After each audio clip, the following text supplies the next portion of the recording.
자, 비트코인 케빈 허시 체제에서 첫 FOMC 금리 결정을 앞두고 첫 지표 발표가 오늘 열립니다. 바로 9시 반이죠. 우리에게 불과 몇 시간이 남지 않았는데요. 자, 이런 중요한 중대사 이슈를 두고 당연히 매도세가 셀 수밖에 없습니다. 그렇다면 여러분들이 지금 차트에서 어떻게 대비를 해야 되는지, 자, 완벽한 차트 분석, 방향성 따지시는 분들 뒤로 가셔도 됩니다. 여러분들 대응점 확실하게 보실 수 있도록 기준에 따른 차트 분석 시작하도록 하겠습니다.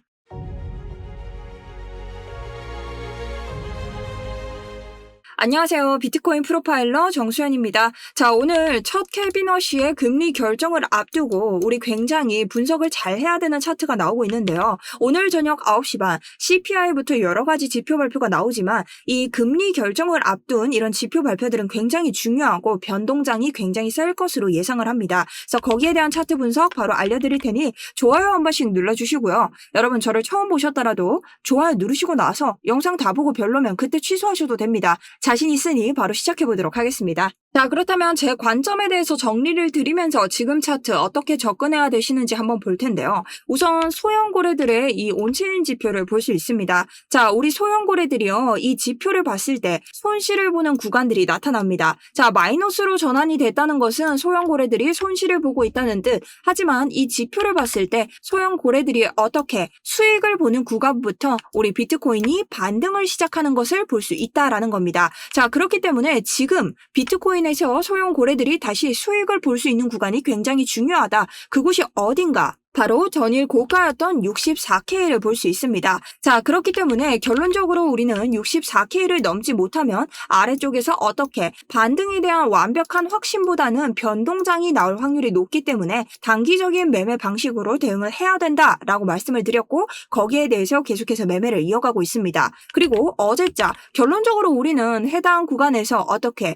다시 한번 유동성을 모아서 세 번째 도전을 하나 했으나 볼륨을 따져봤을 때 매도세에 비해 매수세 를 받아주지 못했고 유동성을 모아서 64K 도전에 실패를 했습니다. 자, 그리고 현재 가지고 있는 FEG 구간들을 모두 박살내고 아래쪽에 있는 FEG에서 유동성을 먹어준 뒤에 반등을 하고 있는데요. 여러분들이 이 구조에 대해서 잘 아셔야 롱과 숏을 단기적으로 내릴 수 있습니다. 자, 여기에 대해서 설명을 드릴 건데요. 자, 우선적으로 비트코인에서 이러한 양봉을 세울 수 있는 주체가 누군지 아셔야 됩니다. 누구죠? 세력입니다. 개미들이 이런 양봉을 세우는 데는 보탬이 되는 거지 주도할 수는 없다. 그렇기 때문에 우리가 이런 구간을 어떻게 알고 따라가지 못한다는 거죠. 그렇기 때문에 개미는 수익을 많이 낼 수 없습니다. 그래서 이런 구간은요, 갑작스럽게 생긴 양봉으로 인해서 가격 거래 구간이 비게 됩니다. 텅 비었다라는 거죠. 그래서 이 구간을 불공정 가격 거래 구간, 페어 밸류 갭이라고 해서 FEG라고 지칭을 합니다. 그래서 이 구간에는 하나의 특징이 있는데요. 불공정하게 가격 거래가 됐다. 그래서 개미들에게 기회를 다시 주자 되돌림 차트가 형성이 됩니다. 그래서 보통은 여기에서 볼 수 있는 단 한 가지, 이 FEG의 중단선을 우리가 분기점이라 보고 이 자리에서 반등을 하는가, 이탈을 하는가를 굉장히 중요하게 보죠. 자, 그럼 이전 차트 보겠습니다. FEG가 형성이 되면서 어떻게 이 반등 구간 몸통으로 지지를 받쳐줬기 때문에 다시 이전 고점을 돌파하는 고점을 구조 돌파 자리로 보고 성공을 했죠. 그러면 이 자리에서 새로운 양봉이 생기면서 새로운 FEG가 만들어졌고 해당 FEG에서 어떻게 또 한 번 중단선을 테스트합니다. 자, 그러면 기회를 받지 못한 개미들이 다시 한번 롱을 진입할 수 있는 구간이 생기고 64K에서 익절을 할 수 있었다. 자, 근데 세 번째에서 지지 테스트를 하는데 여러분 세상에 영원한 건 없죠. 비트코인도 마찬가지입니다. 영원한 지지와 영원한 저항은 없다는 겁니다. 그럼 계속해서 매도세가 세지고 저점이 낮춰지는 상황, 매도세가 세질 수 있다,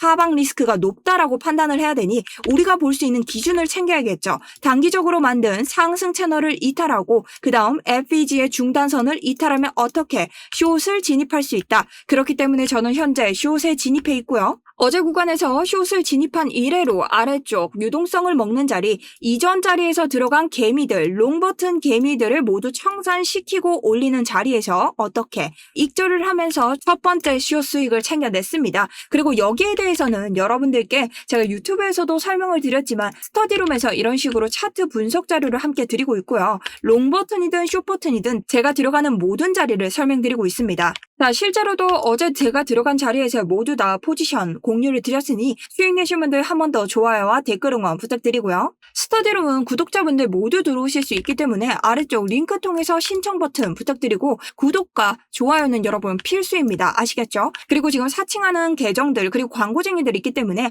아래쪽에 상승 그리고 성공 두 글자만 남겨주셔도 제가 이것을 인증 버튼으로 써먹을 수 있습니다. 그러니 부득이하게 한 번씩 댓글 응원 부탁드리도록 하겠습니다. 자, 그렇다면 우리가 이 자리로 알 수 있는 것은 지금의 상승 추세는 어떻게 무너졌고 그리고 지금 보이는 FEG를 박살을 내고 내려갔다라는 겁니다. 자, 그렇다면 지금 자리에서 볼 수 있는 건 무엇일까요? 우리가 새롭게 매도세를 만들면서 또 한 번 음봉이 뜬다면 음봉이 만들어내는 이러한 FEG의 중단선을 넘을 수 있을 것인가? 이것이 지금 관건이라는 거죠. 자, 그럼 차트를 한번 확대를 한번 해보도록 하겠습니다. 우리 해당 구간에서 4시간 봉을 보시면요. 이 구간이 어떻게 매도 FEG가 나오면서 FEG 구간의 중단선에서 어떻게 리테스트를 실패하고 다시 내려오고 있다. 그러니 숏 버튼을 홀딩하셔도 된다. 그렇다면 오늘은 일단 지표 발표 전까지는 매도세가 셀 것입니다. 그럼 숏 버튼을 홀딩한 채로 내가 롱을 바라볼 수 있는 자리는 어딜까요? 지금 차트에서만 봅시다.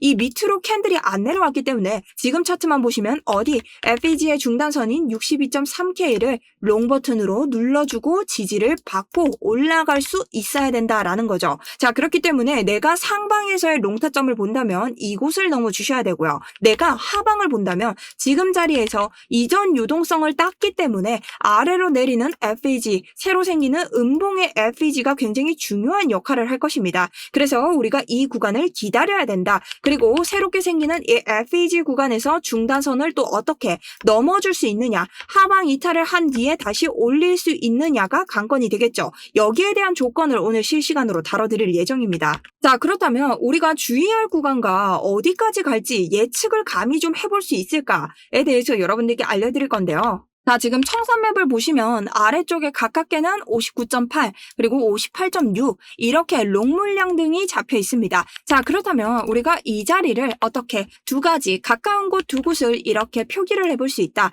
그럼 이전 자리가 요 사이에 있죠. 그럼 어떻게 볼 수 있어요? 요 아래쪽에 봤을 때 요 물량들을 다 흡수하고 갈 수 있다라는 거죠. 근데 저는 이 흡수하는 과정이 여러분 오히려 건강하다라고 생각을 하는 게 현재 주봉을 보겠습니다. 자, 주봉을 봤을 때 우리가 저점을 탈환을 했지만 어떻게 RSI의 저점은 올라가고 있죠. 이것은 명백히 상승 다이버전스로 읽을 수 있다. 근데 100%는 아닌 게 우리가 꼬리로 마감을 했기 때문에 몸통으로 마감을 해주면은 오히려 100%의 상승 다이버전스를 읽을 수 있다는 거죠. 그러니 몸통으로 아예 이 자리를 깨고 내려오는 것이 좋다는 얘기입니다. 그리고 일봉에서는 현재 이번 추세에서 과매도 구간에 들어서면서 RSI가 올라가고 있지만 저점 탈환을 하지 못한 상태입니다. 자, 그렇기 때문에 일본 과매도 구간에서 이렇게 다시 한번 이 유동성을 흡수해 준다면 RSI는 올라가고 저점은 내려가는 일봉에서의 겹 상승 다이버전스가 뜨기 때문에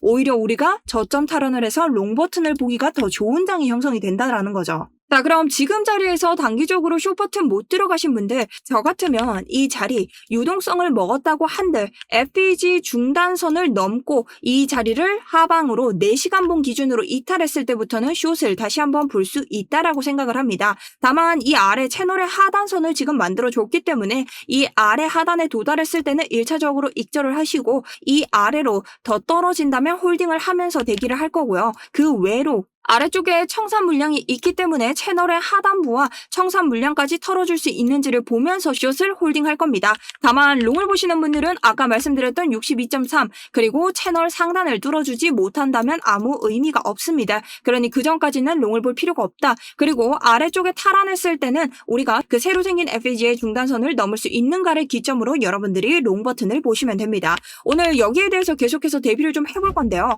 아무래도 케빈 호시 연준 의장이 바뀌고 첫 체제입니다. 자, 트럼프는 계속해서 금리 인하를 하라고 하지만 경기 체제가 그렇게 좋지 않죠. 모두가 인상을 바라보고 있는 때입니다. 그렇기 때문에 오늘의 지표가 이 금리 인상과 인하 결정을 하는데 아주 좋은 힌트가 될 것이다. 그래서 이것이 우리에게 불리하게 나온다면 추가적으로 매도세가 터질 수 있다. 여기까지 대비를 하면서 오늘 차트 바라보도록 하겠습니다. 결론적으로는 아직 하방세가 너무 우위한 이런 차트를 보여주고 있고요. 우리가 이것을 벗어나기 위해서는 64K를 돌파해줘야 된다라고 보고 있습니다. 그래서 오늘 지표 발표까지 대응 잘해주시면 좋을 것 같고요. 아래쪽에 대해서 제가 조금 더 상세하게 여러분들께 말씀드려야 될 자리가 있다면 실시간 브리핑 전달 드릴 거고 커뮤니티까지 말씀드릴 예정이니 구독 버튼 꼭 누르시고 여러분 대응하셨으면 좋겠습니다. 자, 지금까지 비트 프로파일러 정수연이었습니다. 감사합니다.